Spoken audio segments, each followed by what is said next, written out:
নমস্কার, আমি অনুশ্রী। তোমাদের সকলকে স্বাগত জানাই অনুশ্রীর দিনপঞ্জিকায়।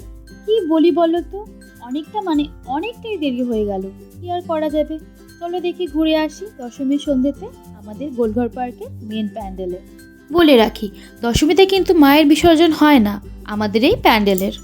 তাই দেখতেই পারছো চারিদিকে প্রায় ফাঁকা। ফাঁকায় ফাঁকায় ঠাকুর দেখার মজাই কিন্তু আলাদা।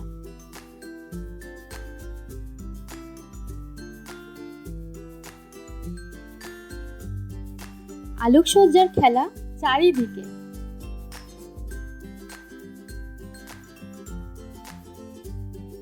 চলো তবে ঝটপট প্যান্ডেল থেকে ঘুরে আসা যাক। অনেকেই দেখছি আজও আমাদের মতো ঠাকুর দেখতে বেরিয়েছে। তাহলে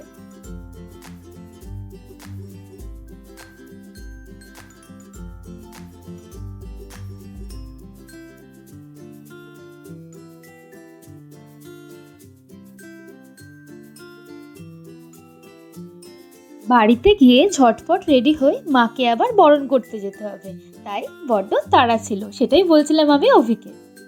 দশমী আর মায়ের বরণ করব না, তাও আবার হয় নাকি? চলো মাকে বরণ করতে চলে এসেছে। এটি হলো আমাদের শরৎপল্লীর সন্ধ্যা পাড়ার পূজা মণ্ডপ। এই সন্ধ্যা পাড়াতে আমার ছোটবেলাটা খুব আনন্দের সাথে সুন্দরভাবে হইচই করে কেটেছে। যাকে বলে এক কথায় আমার ছোটবেলাটা আমি পুরো চুটিয়ে উপভোগ করেছি। এই মণ্ডপই ছিল আমার ছোটবেলার দুর্গাপুজোর প্রধান আকর্ষণ। মোটে নড়তাম না এই মণ্ডপ ছেড়ে, জানো। আর আজ আমি বউ হয়ে মাকে এই মণ্ডপেই বরণ করছি, ভাবা যায়? এটা আমার কাছে কিন্তু পরম সৌভাগ্যের ব্যাপার, জানো তো।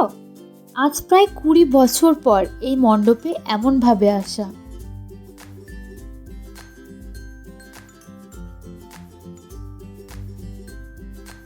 আর ওদিকে দেখো, নাচের প্রস্তুতি প্রায় শুরু হয়ে গেছে। বরণ শেষে সিঁদুর খেলাই হলো দশমীর দিনের প্রধান পাওনা, তাই না?